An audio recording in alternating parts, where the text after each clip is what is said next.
Hi, welcome to AI4Green4Students demonstration.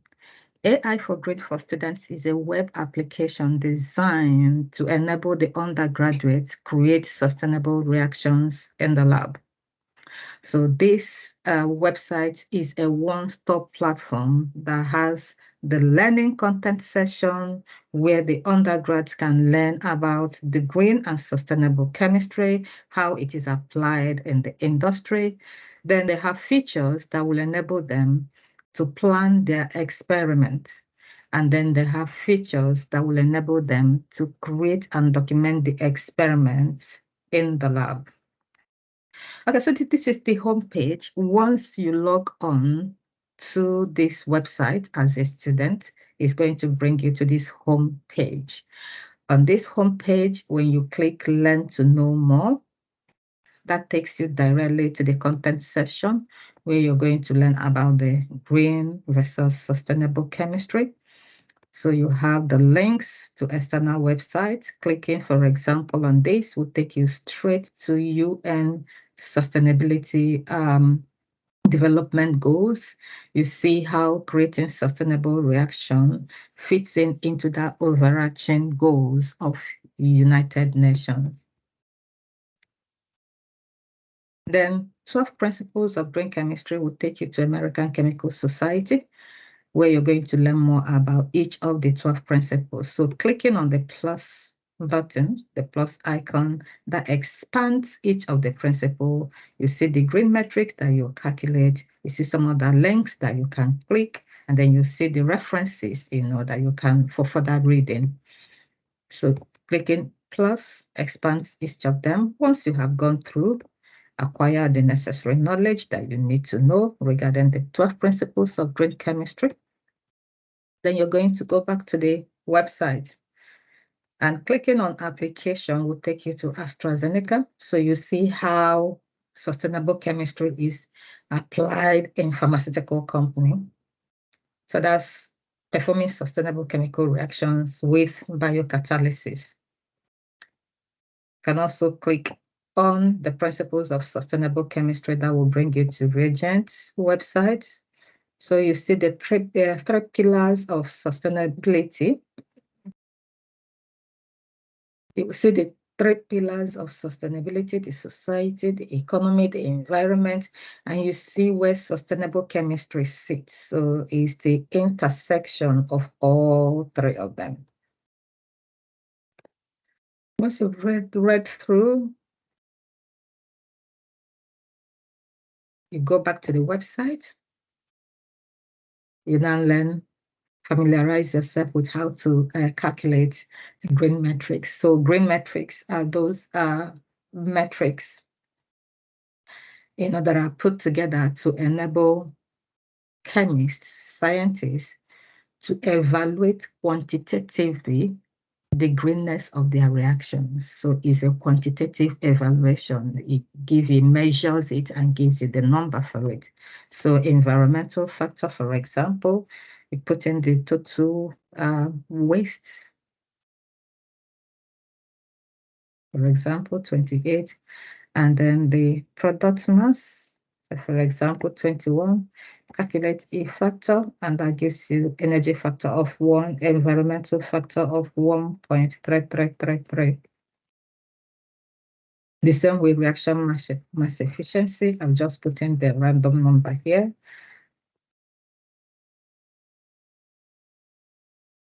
And that calculates the reaction mass efficiency for you. Once you're done here, then you go and practice. Check yourself. Sustainability quiz, so you're gauging the knowledge you have acquired so far. If you score up to 85% and above, that means you have acquired substantial knowledge about green and sustainable chemistry that will help you create your reaction. And in that case, you will just proceed straight to planning your experiment. So down here, you see sustainability element table. So this is like a periodic table of rare elements. So red means that these ones they will soon go into extinction. So it's not advisable to use them. white, those ones in white are the most advised to be used. Once you're ready to create your sustainable reactions, go back to the home page, go and select your projects. So this is the project that you will see once you log in, because your instructor would have added you to this project section. Click on that. So you see new plan. So you see that you create a new plan. Or if you have created one, like you can see here, plan 1, plan 2, all you need to do is to edit it. So you view, so that you view it to make corrections. Or once you're done with the editing, you can click submit. You need to do the literature review. So the literature review, then you will be able to type up your literature as you're researching articles on the particular reaction you're creating. Say, for example, Suzuki reactions, type them up there. You'll be able to attach PDF or doc, any files that you consulted, while writing this literature. Once you're done, then you go to the plan. The first thing you need to do is to create the plan. Click there, go back. You can see plan 4. So you have created that plan. So go to the actions, select view. Once you have selected view, that brings you straight into your plan. And these are the sections or the pages in the planning section. So you have reaction scheme. You click on the reaction scheme, it will bring forth reaction sketcher. So you can draw your chemical compounds here. You draw your reaction. Say, for example, I'm wanting to react benzene with chlorine.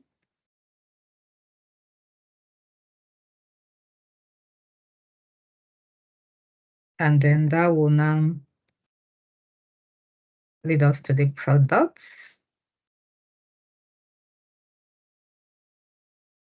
So you can see that it is very much easier. If you make mistake, like you can see now, go to the eraser and erase it. You can use the eraser or you can use undo. So using the eraser will erase everything. But you would notice that it's taking time. So to minimize time spent, you can just click on the undo. So this is the undo button. It will just undo your last action. So you have it back at benzene. And then you can now finalize drawing your product. So that's the arrow there. That's the chlorine and then the plus. So you have 2 reactants, 2 products, and the products will be chlorobenzene and HCl. Once you have finished drawing this, you click on generate reaction data, and that will take you to your reaction table.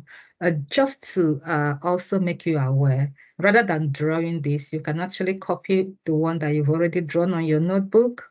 If you're using Word document, paste it here. That's the same thing it's going to generate for you. Or if you have smiles, string of the of your reactants and products, paste it here. It's going to convert that and generate the reaction table. So once I click here, you may want to save so that if anything goes wrong, you can pick that up. So save that.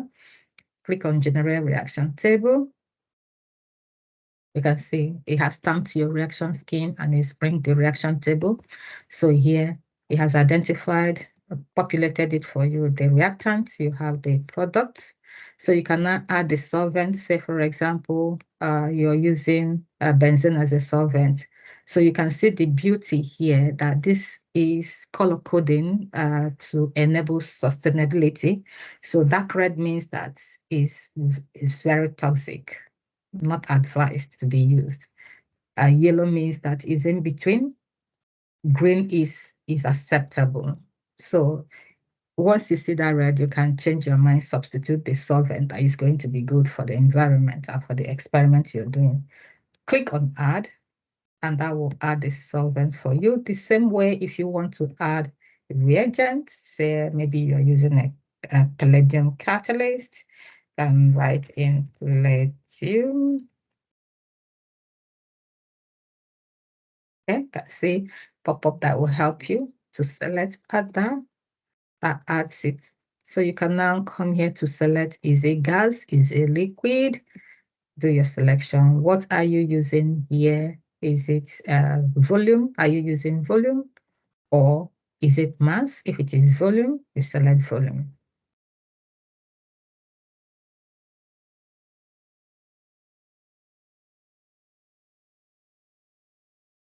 Yeah.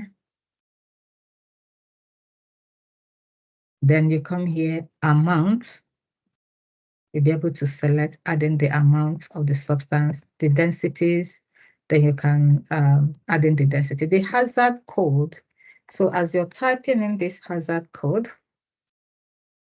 if it is wrong, can you see that warning sign? So what this means is incorrect hazard code. So that helps you to check what you have entered and enter the correct one before your instructor will mark it. So that's an added help that the system provides to you.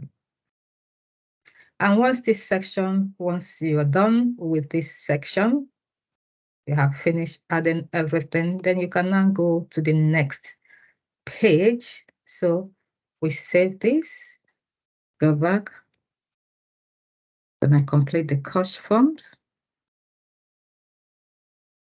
Once I complete it, I'll save. It saves it for me. Then I come back here. I add in the safety data. Save it. It saves it for me as well. Then add my experimental procedure. What are the steps? What are the materials that I require? Type them up here and say I use acid, for example, I use this, and type up my procedure, save it. So that saves it for me. Come back. So now I'm done with my plan and I want to submit it. So once I click here, submit, it said, do you wish to proceed? Yes. So the plan is submitted for me. Once you click that submit button, the instructor will go through the plan that you have created. And once everything is in place, as they should be, the instructor approves the plan. Once that approval is done, you're going to receive a message in your inbox here. You open it, view it. If there is any correction that you need to do, you do. If it is approved, then you can now proceed to creating experiment and documenting your experiment. Okay. And